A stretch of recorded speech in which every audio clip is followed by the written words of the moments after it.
Fixing the foundations. Hello and welcome to the Hope Cymru Talk Show. My name is Marcus Nelson and it's a delight to be joined again today by my good friend, Jim Griffiths. Jim, it's fantastic to have you with us. Great to be here.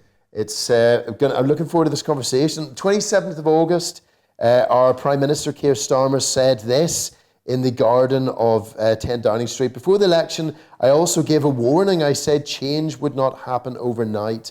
When there is deep rot in the heart of a structure, you can't just cover it up. You can't tinker with it or rely on quick fixes.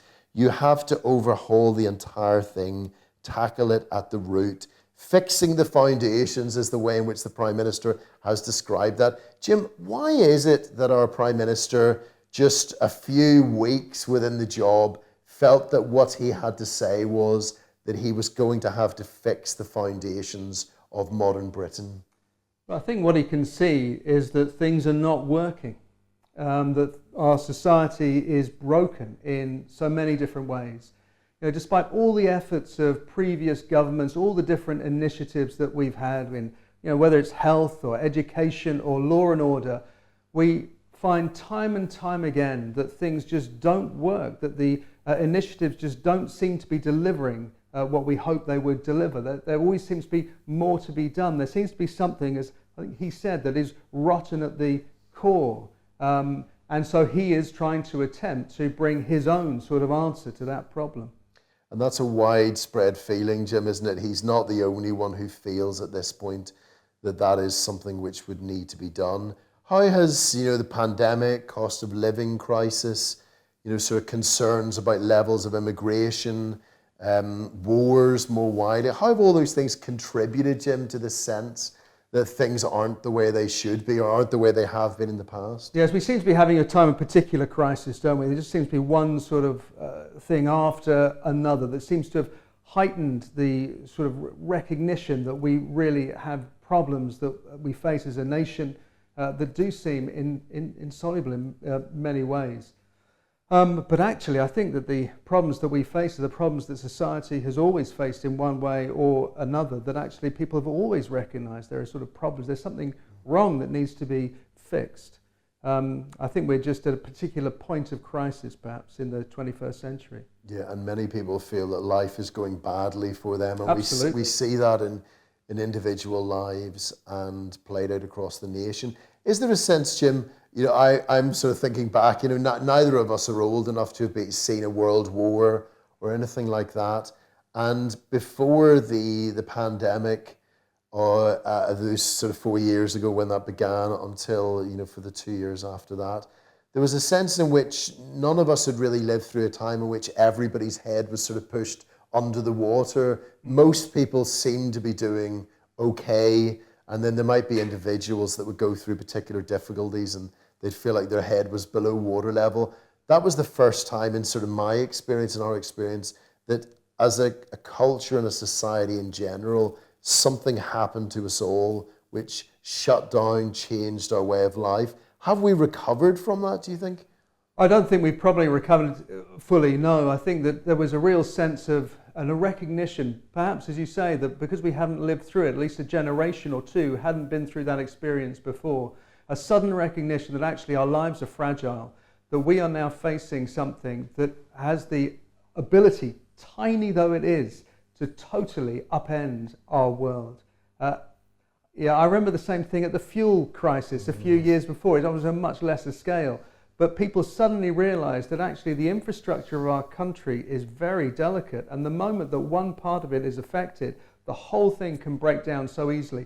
So everything that we take for granted so often actually can be quite fragile. And I think that sense of fragility in life is something that has stayed with people. Yeah, we see it. It's one of maybe the few advantages of Hollywood and the film industry, that you can see Golden Gate Bridge, famous kind of buildings around the world in disaster movies and those sort of things, collapsing, falling down, going underneath, a flood or something like that. There is a feeling, isn't there, Jim, that things that people thought were solid, dependable, had always been there and always would be there, are slipping away, and institutions are collapsing and falling apart. Absolutely, and of course people had watched those films for years, Yes. great entertainment, Yeah, yeah. until it actually happens, and something like it happens to you, and then suddenly you realise it sort of comes out of the screen and into your own life. That's when you start to feel actually all those things that, as you're right, we have depended on, we built our lives on, they're not as solid as we think. And it depends, which news channels we watch, which sources of information we go to. The right will say it's because of these difficulties. The left will say it's because of these difficulties. But there is almost a shared consensus wherever somebody falls on, the party political side of things, which is beyond the scope of our interest. There is a shared understanding that there's something deeply wrong within British society at the moment. I think that's very true. And again, I do think we see this time and time again. Every Prime Minister is brought in to sort of great accolades, there's great hope for the future. They all leave under a cloud because they think that they can sort of bring about this change to society, and what they find is they're so often frustrated in implementing the change that they would love to bring in. Leslie Newbegin spoke about the 20th century, didn't he, as the century of rising expectations of government and what government could achieve.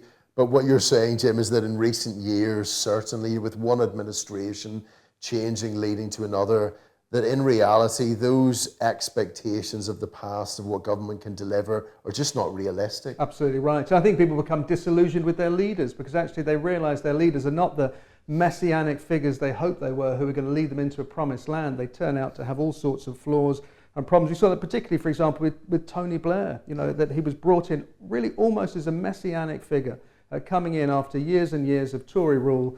We have Tony Blair, and then he turns out actually to have feet of clay. It's tremendously sobering, but very helpful that people see that. Yeah.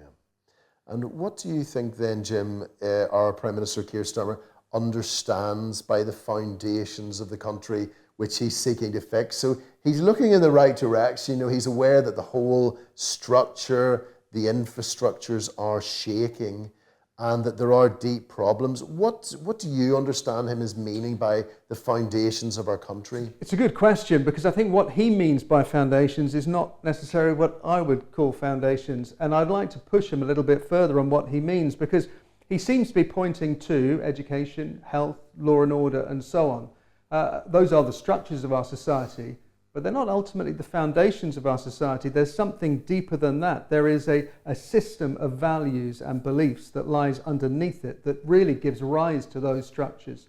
The reason that we have health, education, law and order is really because of what we have believed as a society. This is what makes different countries so different to each other, that actually the structures of society grow out of their fundamental beliefs, their worldview.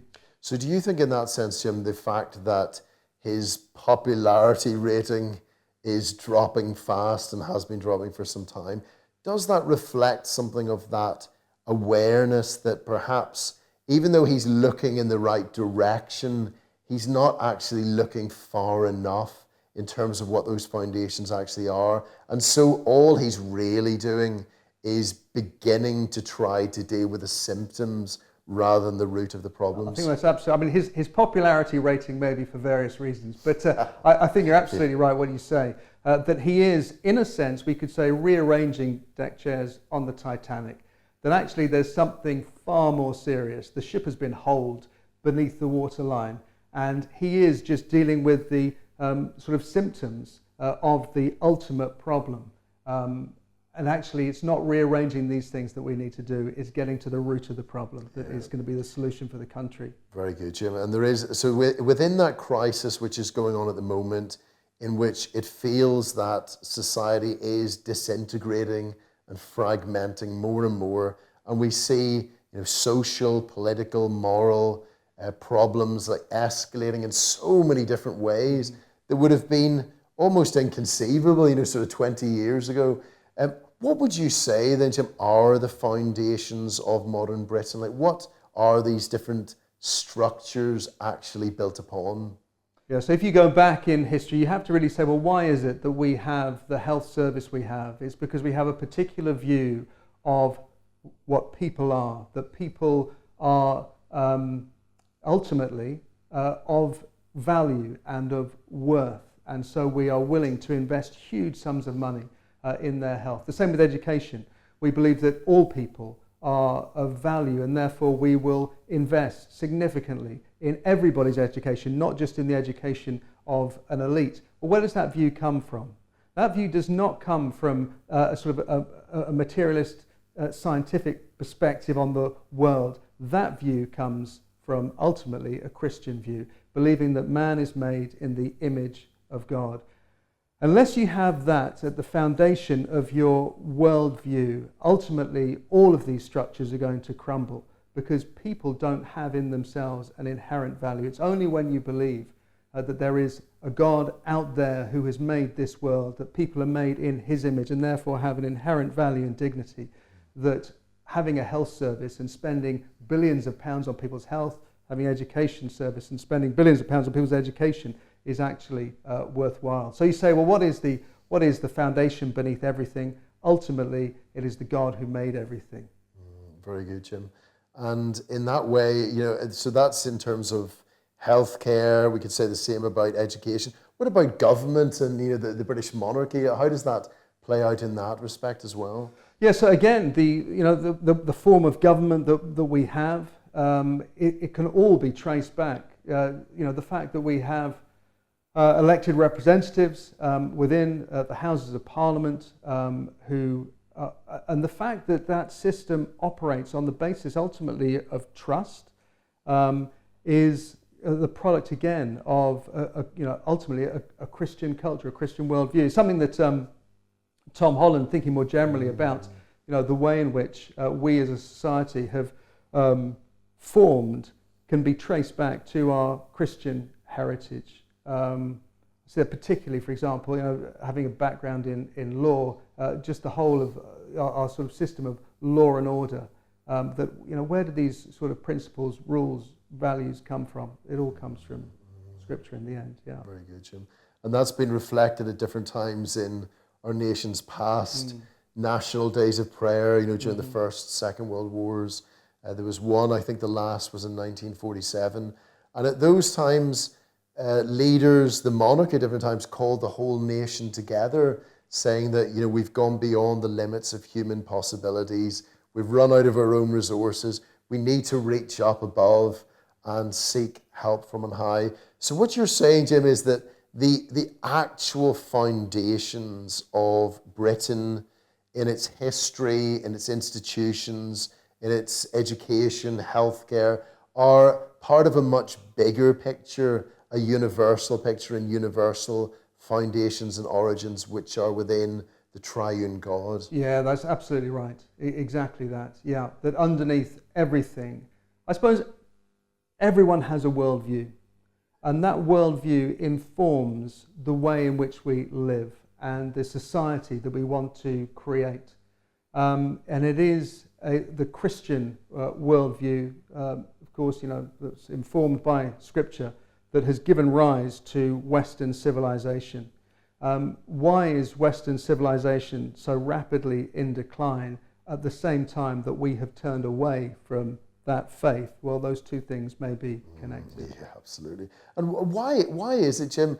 There are a number of commentators who are making the point at the moment that many politicians struggle to have this conversation, that they don't seem to be able to go beyond the immediate symptoms to drill down to the roots and the foundational issues. Why is that? It's a good question. I suspect there are some who simply don't believe that there is anything more to life than the physical world, in which case I suppose having that discussion is going to be limited. I'm not sure. Yeah, and do you think, in terms of the British values, as they're called, that's something which is appealed to sometimes, and it'll be said those are the foundations of modern Britain, and that's a sufficient foundation on which to build a society. Do you think that values can be in that way, Jim? Are they able to replace what has been before? Well, I said the historic, British values have come from those things and are the product of those things. So the question is, well, where are you drawing your values from? Now, if people sort of speak about British values, very often what they mean is sort of British values that are shaped by a Judeo-Christian culture and belief system. And so, yes, I think they are entirely consistent with the society that we have been. The problem is, as we reject our Judeo-Christian foundation, we ultimately find that there's nothing left to support those values. Those values will change, and that's when society starts to disintegrate. Yeah, absolutely. Yeah. The difficulty with the whole concept of a value or values being that we make them and we unmake them, that people come who, from all different sort of perspectives don't share what happens in that sense, that if we can make values, we can also unmake them, and that they're not a secure foundation if they're removed from that whole biblical story in Christian faith, which we're saying has gone before them. Exactly, yeah. Yeah. There are things below, rock solid foundations, which come from Jesus Christ himself. And it's been the outworking of the teaching of his church and his people, which has given rise to Britain historically. And we see that played out in education, healthcare, government, so many other aspects of life. What Jesus said about that parable at the very end of the Sermon on the Mount, that there would be storms come in life, and that if the house is built on sand or on the rock, what's happening at the moment, Jim, and what's being exposed by the storms in the country at the moment about what many lives and as a culture as a whole we're built upon? Yeah, so I suppose that the superficiality of our worldview is what is exposed. That actually it is sand and not rock that we've built upon. So when things like COVID come and a crisis hits, we're lost. We don't know what to do or where to turn or where we can find hope. And so we try and create hope by standing outside our houses at 8 o'clock, was it, every Monday evening? Making a noise. But actually that's pretty superficial. That's not really going to provide me the sort of hope I need when I find myself in hospital on, having been intubated and so on. So it is fairly shallow. And I think in many ways that we have replaced the God who has created this world with the institutions that we have made. And so we really look to those institutions as being the things that we hope will deliver us. So we look, it's been said, hasn't it, many times, that the NHS is our national religion. Yeah. And there's a lot of truth in that. And when the NHS fails us, we then find ourselves completely at sea. Yeah, absolutely, Jim. Yeah. And when these institutions become unmoored from their past, they will sooner or later run out of steam and what originally motivated them, and they can very, very easily change. Interesting just hearing the other day that even the sciences are on the decline, and that there are plans to close chemistry faculties in lots and lots of universities, something that we would have all, again, not necessarily anticipated, but just because of where we are and the deeper understanding of reality and where things have come from, mean that it's not felt that that's something that the limited investment can be put into at the moment. How, Jim, do you think these true foundations could be rebuilt?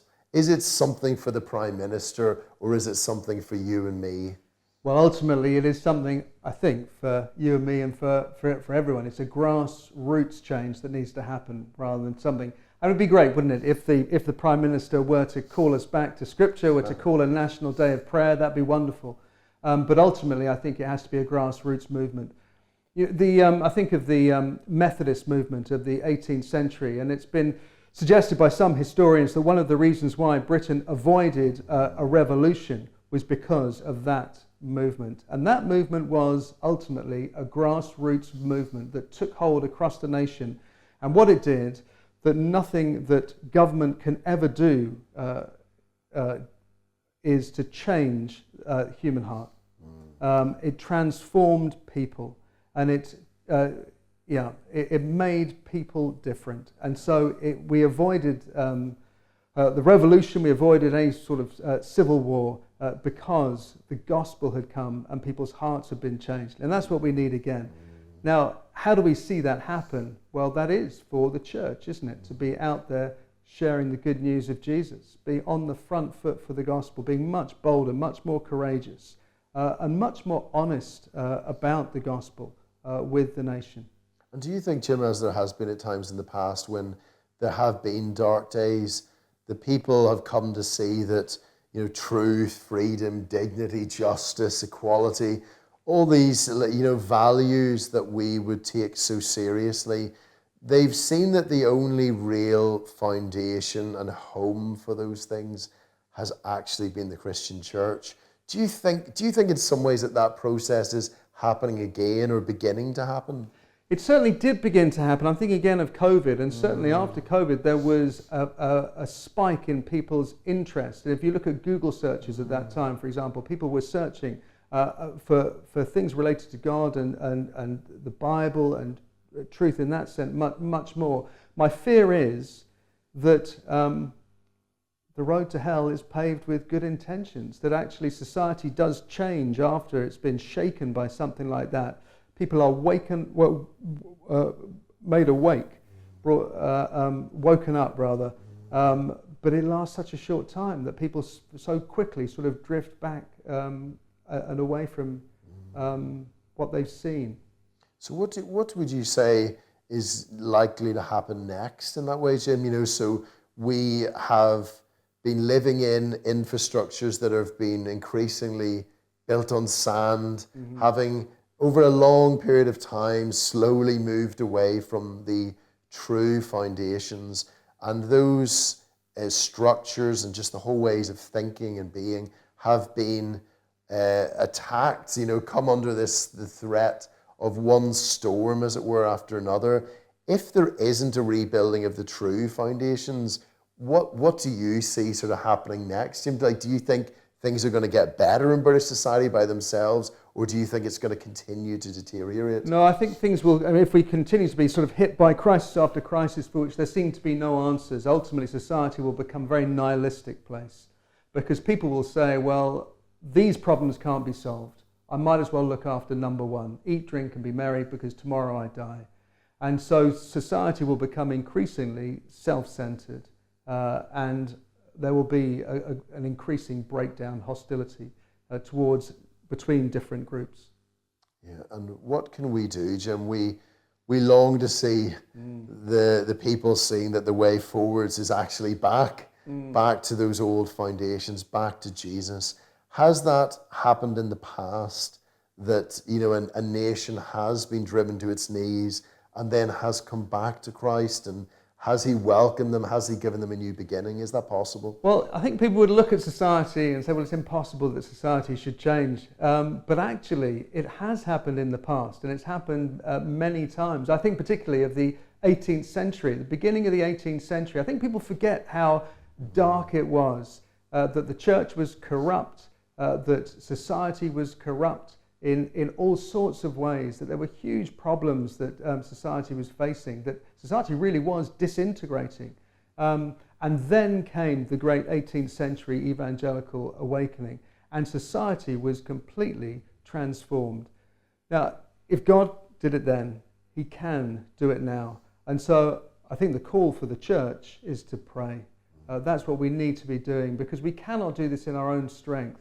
We, in effect, in essence, don't do it. We are simply instruments in the hands of God. We need God to move, and to move in great power. He is the one who can open people's hearts and minds to receive Christ as their Lord and Saviour. So we need to petition him that he would, in his mercy, move in this nation again. And what would it look like, Jim, if the Lord did do that in his mercy and kindness? What difference would that make? It would completely transform society, because it wouldn't be imposing structures on people, or a politician saying, well, this is the direction that we're going, and trying to impose his or her will. But it would be a transformation of the grassroots, because it would be a transformation of the hearts of individuals. It would transform the nation. And it would really then give a fresh vision as to our values as a nation, of what we hold to be dear, what we hold to be true, and that would in turn then inform societal structures. And how would that, going back to those origins and foundations which are Jesus Christ himself, how could that then inform our relationship with other nations, as part of this one bigger foundation of all reality? Yes, so we are one people in a sense, that we're all the same, we're all made by God, that the ultimate problems we face are the same all around the world, that the foundation that needs to be laid in every society is the same. And so if we discover the truth, I think of Jesus' parable, the man who discovered the treasure in the field, who with great joy went out and bought that field. Well, if we discover great treasure, the treasure of Jesus Christ, we will share it with others, and that will transform other societies. It's what we see all around the world happening, where societies have turned to Christ, then society is transformed, and often in ways that people could never have imagined. I think of the famous Protestant work ethic, that actually when faith comes to a nation, people then start to work hard because the work has inherent value, and people want to work, they want to work well, and so the society gradually changes, it becomes wealthier, and so actually the poor then are better served. All sorts of transformations will come as we turn back to God and encourage other nations to do the same. Amazing, Jim. So those patterns which are unfolding at the moment, which have happened many times before, internal weakness, unraveling, external pressure leading to collapse, that doesn't need to be the future for this country. And what you're saying, Jim, is that we need to turn back to God, turn away from our sins, repent, trust in Jesus, and if we do, come on our knees before him again, that he will forgive us, and as that old promise, can heal our land. Absolutely. Is that what you're saying, Jim? And what you want for Absolutely. us? I was reading it just this morning. 2 Chronicles 7, verse 14. If my people who are called by my name will humble themselves and call out to me, turn away from their sin, I'll renew their land. Praise the Lord. That's what we long for, Jim, isn't it? We to humble ourselves, to model that, to seek our Heavenly Father, to ask him to pour out his Spirit again, that the real foundations could be rebuilt, and that the nation could once again come alive in the light of Jesus. I think that word humility is so important, that so often it's our pride ultimately that holds us back, and actually we need to humble ourselves to honestly admit that we do not have the answers or the ability to confront the problems that we do, but if we turn back to God, then he will and can. Yeah, and that bitterness, which is the resentment, the bitterness, the disappointment, which is circulating all around us with one political leader after another. If we were only to look higher up, higher than Downing Street and higher than Buckingham Palace and higher than any of the passing institutions of this world, to the throne of the Father, Son, and Holy Spirit, that we could find help that's not available anywhere else, that which would make all the difference and could change and transform this nation again. Absolutely. And it's very unfair in a way, our criticism of our politicians. And the reason why we criticize them is because we view them as messianic figures. We think of them as those who are going to sort of come in and rescue us. And actually we're placing far too great a burden on them. They can't possibly do that. Yeah. They're human, they're flesh and blood just like we are. They're limited in what they can do. And we have to acknowledge that. But there is one who is not limited in what he can do. And that is Jesus Christ. He is the King of Kings and the Lord of Lords. And yet he is the one who has all authority, and he has all the answers to every problem that we face as a society. So you're right, we do need to humble ourselves before him, turn back to him.